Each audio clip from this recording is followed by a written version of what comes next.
Comenzamos una nueva edición de Café Financiero con toda la información necesaria para cuidar tu dinero. Hoy vamos a hablar de seguros para el hogar. Te vamos a contar cuáles son las compañías más económicas para proteger tu casa contra los riesgos más importantes contra los que está expuesta. Vamos también a analizar lo sucedido en los mercados de capitales y en el último bloque vamos a conversar con el economista Aldo Abraham sobre los temas más importantes en materia económica de los últimos días. Quédate con nosotros. Tras la siguiente pausa vamos a regresar con todos estos temas y vamos a responder como siempre a todas tus inquietudes.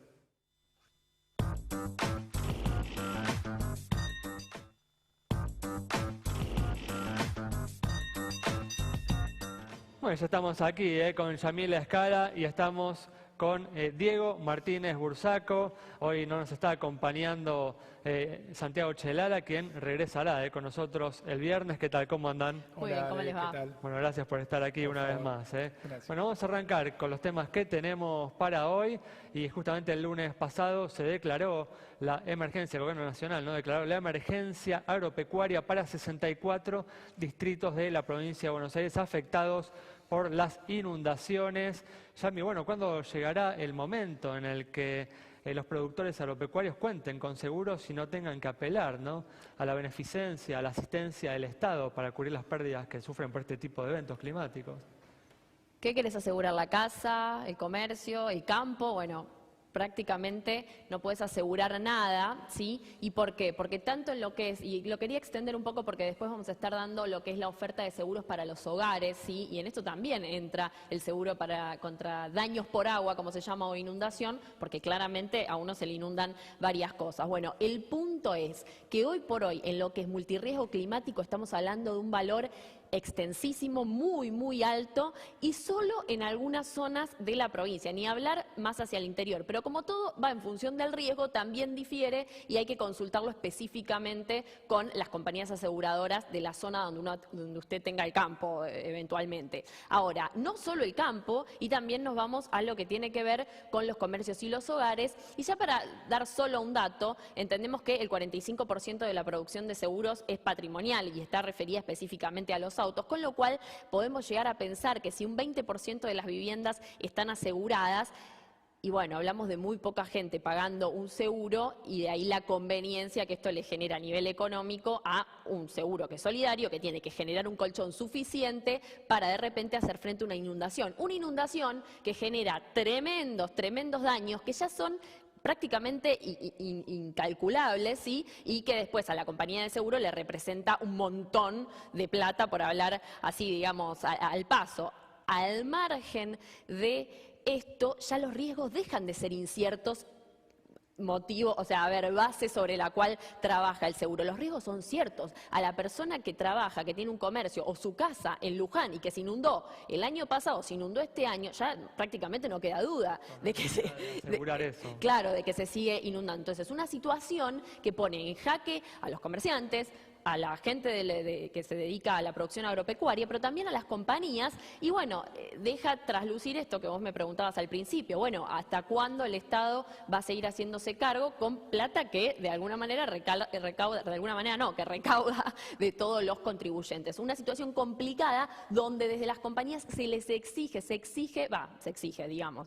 le pide al Estado que tome algún tipo de participación, como ocurre en otros lugares del mundo, para llegar a una solución conjunta, porque más allá de las ganancias de las compañías de seguros, hay una realidad, que es muy difícil hacer frente a un riesgo tan grande, ¿sí? Ni hablar de cómo se viene dando, más allá de que los meteorólogos dicen, no, bueno, esto no es cambio climático, bueno, y hay toda una discusión al respecto. Lo cierto es que la inundación viene y trae pérdidas gigantes y las vimos en estos días, del año pasado, del anterior. Sí, desde ya, indudablemente que tiene que haber una participación del Estado en la búsqueda de una solución para esta problemática. Sí, pero no una solución, disculpa que te interrumpa, que tenga que ver con el antes, sí, y no con el después, con todo lo que eso implica, más allá del horror que es perder todo, incluso vidas humanas. Desde ya, en el armado justamente de algún tipo de seguros para los distintos participantes en esta actividad. Bueno, muy bien, vamos a cambiar de tema, vamos a comenzar a repasar lo sucedido en los mercados de capitales con Diego, mercados que siguen afectados por los vaivenes de la economía china, que de repente lanza una nueva noticia desfavorable sobre su futuro y los mercados tiemblan, ¿no, Diego? Sí, efectivamente, Alejandro, lo que estamos viendo es precisamente lo que comentaba Yamila, ¿no? Riesgo y pérdidas. Eso es lo que están afrontando hoy los inversores a nivel global y a nivel local. ¿Por qué? Porque la segunda economía del mundo, que es China, está tambaleando. No solamente con los últimos datos económicos, sino precisamente con sus expectativas de crecimiento para el futuro y todo lo que eso implica, sobre todo para la demanda de los commodities. Sabemos que nuestras economías dependen fuertemente de las materias primas y una baja importante del precio de los commodities, como estamos viendo ahora, y que acentúa el proceso, en definitiva, que estamos evidenciando desde hace 12 meses atrás, nos puede llevar a una salida aún más acelerada de fondos de los mercados emergentes. Muy bien, yo siempre insisto, ¿no?, de todas formas, en que la producción de alimentos no debería verse tan afectada en sus precios como la producción de minerales dirigidos, no destinados a la industria china, ¿no?, que es tal vez la que enfrenta, ¿no?, perspectivas más oscuras en los próximos años. Sí, en definitiva, como decimos los economistas, quizá la demanda de alimentos es menos elástica a los vaivenes de los mercados financieros. ¿Por qué? Porque hay mucha gente que se está incorporando del campo a la ciudad, cambia su dieta alimentaria y ello hace que la demanda de los alimentos crezca de una manera más fuerte que quizás los metales u otro commodity relacionado con la producción manufacturera. Así que, en virtud de esto, quizás Argentina, dentro de su independencia de los mercados de materias primas, estaría un poco más blindada. Tal cual. Bueno, muy bien, vamos a seguir ahora como adelantamos tanto en la apertura como Yamila hace un instante con información sobre seguros para el hogar. Te vamos a contar cuáles son las compañías más económicas para proteger tu casa contra los riesgos más importantes contra los que está expuesta, incluyendo el tema de fenómenos climáticos, justamente, que son muestran cada vez un poder más destructivo. Como siempre, el ejemplo, en este caso para lo que es un seguro para el hogar, pero atención y lo que nos pasó con inundaciones, siguiendo en la línea de lo que estábamos comentando. A ver, en este caso es una casa de 200 metros cuadrados en Vicente López, con sumas de 3 millones incendio edificio, 120.000 incendio contenido, 18.000 robo general, 18.000 electrodomésticos, 100.000 responsabilidad civil linderos y una responsabilidad civil, sí, por hechos privados, que acá está el granizo, el huracán, el vendaval, el ciclón, el tornado. Ustedes van a decir, bueno, fenómenos naturales, sí, pero la inundación no. Y con la diferencia de que esta vez las compañías que nos habían ofrecido un daños por agua, sí, una cobertura que tiene que ver con la inundación, con un límite bastante acotado, pero que se está ofreciendo así de una, digamos, cuando uno llama y pregunta por un seguro para el hogar, en el caso de Allianz, y la segunda pasaba esto, bueno, ahora directamente no se menciona. Sí, y atención, usted tiene que consultar con su compañía porque según la zona y según el tipo de vivienda en la que usted viva, ¿sí? Ahí va a existir esta posibilidad, pero lo tiene que charlar específicamente. Lo que hay en seguros para el hogar, hecha esta aclaración, es lo siguiente y arrancamos en 280 para Provincia Seguros, Sancor 360, Federación 373, QBI 376, Integrity 382 pesos. Un poquito más arriba nos encontramos con Allianz en 385, Río Uruguay 387, Lolando 390, RSA 393 y la segunda ya arriba de 400 en 412. El comentario, como siempre, lo que significa los gastos que le implican a una persona el mantenimiento de su hogar y lo que esto es en comparación. Nada para hablar, fíjese, consulte a las compañías. Bueno, cerramos rápidamente el bloque, quédate con nosotros, en instantes estamos de regreso.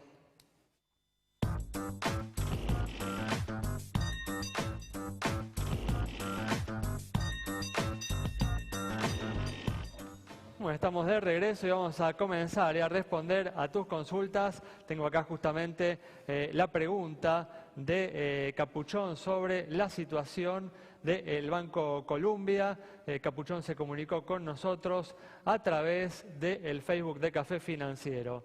Muy bien, vamos a la situación de la entidad, que la vamos a ver en instantes en la pantalla. Tiene un patrimonio de 310 millones de pesos, depósitos de 3.615 millones y acumula resultados positivos desde junio del 2014 de 11 millones de pesos, indicadores por debajo de los promedios del sistema financiero, así que le ponemos una cara seria a esta institución.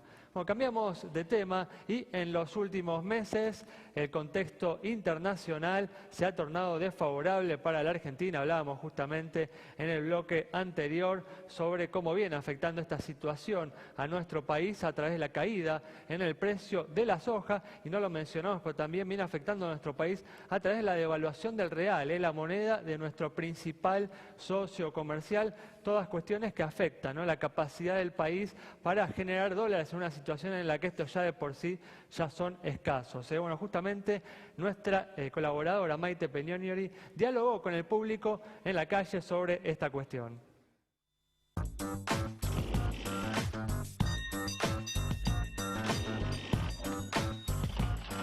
Café Financiero dialogó con el público para saber cuáles son sus expectativas en torno al ámbito económico internacional y cómo creen que va a afectar eso en nuestra economía. ¿Te preocupa la situación económica internacional? La verdad que sí, bastante, porque eso evidentemente también afecta acá a nivel nacional. Bueno, me parece que el mundo empieza a cambiar respecto a lo que fue en los últimos años. Los últimos años tuvimos precios muy altos de nuestras materias primas, muchos mercados que estaban disponibles para que la Argentina exporte sus productos, y hoy empieza a aparecer un montón de proteccionismo que lamentablemente es muy posible que si nosotros no nos organizamos bien nos dejen afuera de los mercados. La verdad que sí, porque esto trae, o sea, la crisis que hay en Europa a los países subdesarrollados como nosotros obviamente nos afecta. Un poco sí, porque hay que ver también cuáles son los próximos impactos después de las elecciones, que van a ser fundamentales. Hay muchísimo más para hacer, tanto desde el sector privado como desde el sector público, y la Argentina no es un buen referente en cuanto a la reacción a los cambios en el contexto internacional.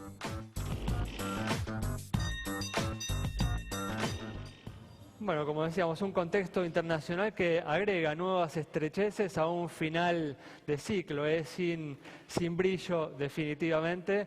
El gobierno está dejando para la próxima administración las decisiones importantes para revertir el deterioro general que viene mostrando la economía. Pero en todo este contexto hemos tenido una buena noticia, Diego, justamente de los tribunales norteamericanos, un fallo favorable a la Argentina, rechazando el pedido de los fondos buitres de poder embargar las reservas del Banco Central, ¿no?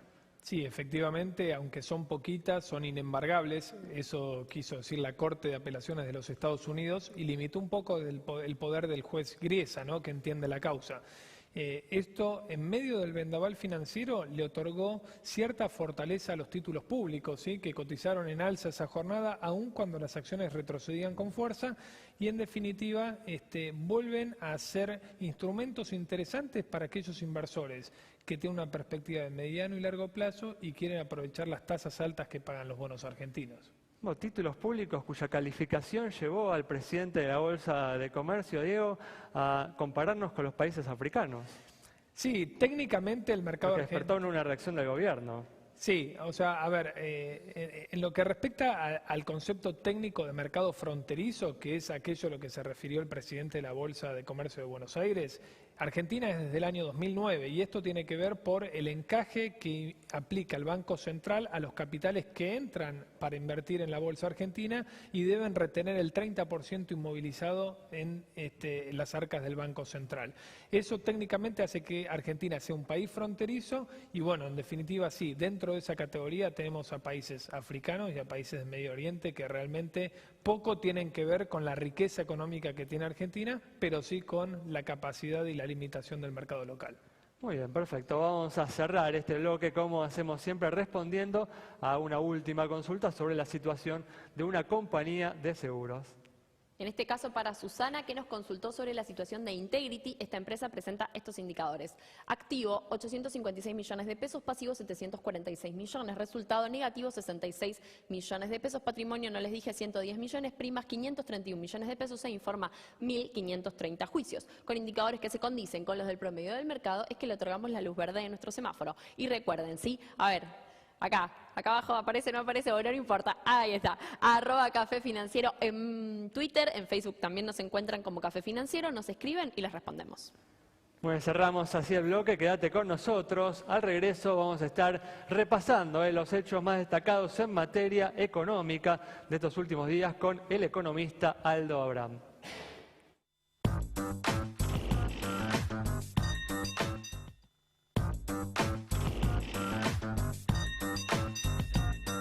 Bueno, ya estamos aquí con la presencia del economista Aldo Abrán para analizar los hechos más destacados de los últimos días en el ámbito económico local e internacional. ¿Qué tal? ¿Cómo andas, Aldo? Muy bien. Bueno, gracias por estar aquí.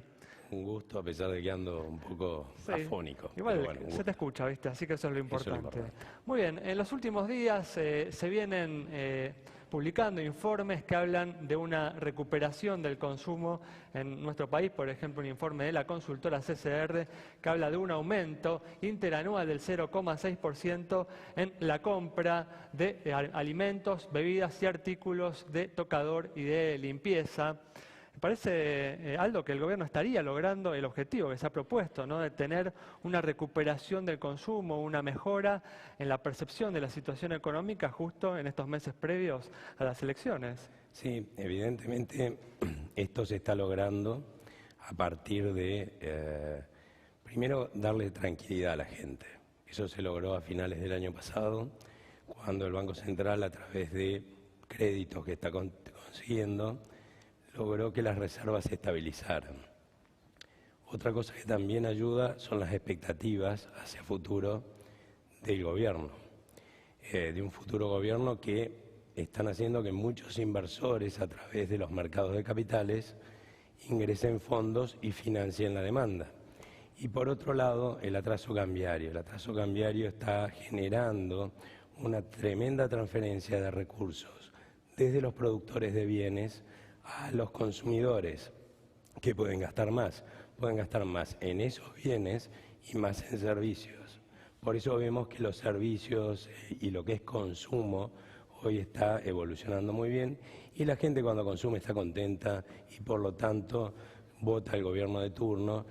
Lo malo es que estamos matando todo nuestro sector productor de bienes, que es el que produce la riqueza del país. De todas formas, ¿crees que este panorama que estamos viendo en estas últimas semanas se va a mantener hasta las elecciones o hasta el final del mandato? Las elecciones imponen un poco más de incertidumbre, eso ya lo estamos notando. La incertidumbre le pega al consumo, la gente con más incertidumbre invierte y consume un poco menos. Y también le pega a lo que es el financiamiento, esto que hablábamos que entra por los mercados de capitales y financia la demanda interna, que se está achicando. También lo vamos a ver a esto reflejado no solamente en el consumo, a estas expectativas, esta incertidumbre, esta percepción de riesgo por lo que es el cambio presidencial en el blue, ¿no? En el dólar paralelo, por ejemplo, que va a tener una tendencia al alza más allá de estas oscilaciones bruscas que son propias de este mercado.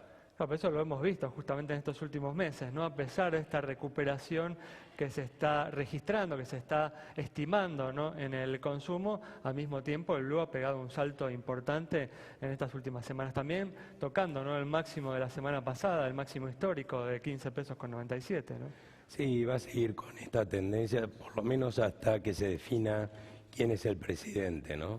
Yo lo veo que es muy probable que encontremos las elecciones de octubre con un dólar entre 16 y 17 pesos. El contexto internacional también viene jugando, ¿no? Su parte, como hablábamos en el bloque anterior. Hay factores internacionales que le están pegando a la Argentina, como la caída del precio de la soja, la devaluación del real, que hoy estaba nuevamente en un máximo que no se veía desde el año 2003, ¿o no? No sé si me equivoco, el 2003 creo que es el 2003 exactamente.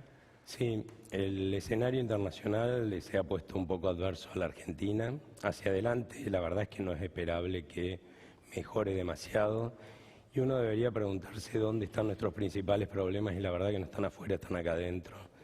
Y para darse una idea, vos mencionabas la soja.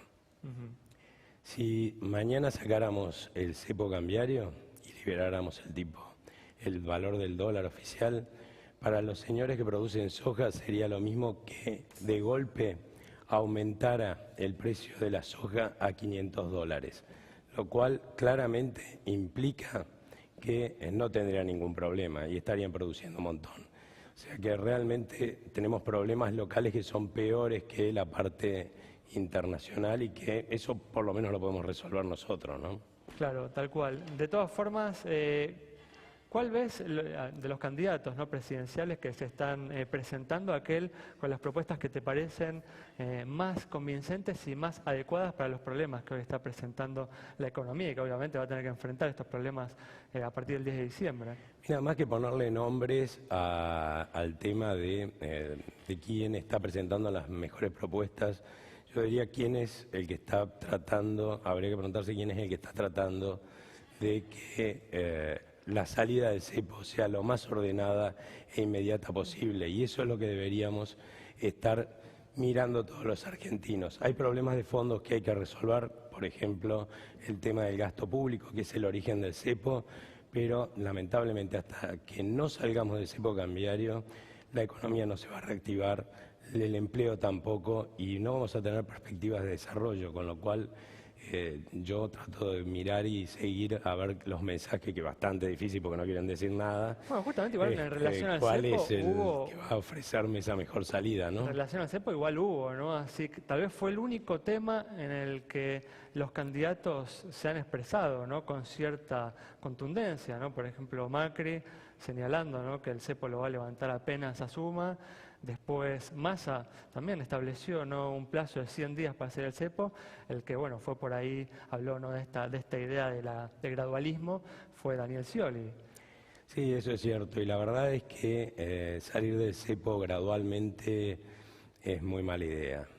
Realmente aumenta los costos de salida, no los baja. Es un error. ¿Por qué? Porque cuando uno dice voy a salir gradualmente, lo que está diciendo voy a ir subiendo cada vez más rápido, quizás más rápido que la inflación, el valor del dólar oficial. Automáticamente todos los que venden dólares dejan de vender en el Banco Central y todos los que quieren comprar lo adelantan la compra. O sea que la caída de reservas es inmediata y muy fuerte. Cuanto menos reservas tenga el Banco Central al momento de salir a un mercado único y libre de cambio, lamentablemente el costo que vamos a pagar los argentinos por salir va a ser mucho más alto. O sea que hay que hacerlo lo más rápidamente posible. ¿Coincidís con algunos economistas que advierten que una salida rápida, inmediata del cepo causaría una devaluación muy fuerte y una caída importante en el poder adquisitivo de los salarios? Sí, coincido en lo de la caída del poder adquisitivo, es una realidad, pero es el costo de reconocer una ficción. En realidad no es que se va a devaluar, es simplemente que vas a reconocer todo lo que se devaluó el peso a lo largo de todos estos últimos años y que se ocultó a partir de la instauración del cepo. Porque el cepo lo único que hace es ocultar todo lo que se devalúa el peso para cobrarnos a los argentinos el impuesto inflacionario que necesita el Banco Central para transferirle al gobierno para que siga gastando. ¿Vos crees que la sociedad entiende eso? ¿La sociedad lo va a tomar de esa manera o lo va a tomar como un ataque contra su bolsillo de parte del gobierno que está asumiendo? Es muy probable que si no hacemos una labor de explicarle a la gente esto, lo vea como una pérdida de poder adquisitivo y un costo que le está imponiendo el gobierno para ordenar las cosas y no como es en realidad. Pero bueno, la verdad es que lo peor es no salir y tener después que pagar los costos en términos de pérdida de empleo y de riqueza que implica dejar el cepo por mucho más tiempo. Bueno, muy bien. Bueno, Aldo, muchas gracias por haber estado con nosotros.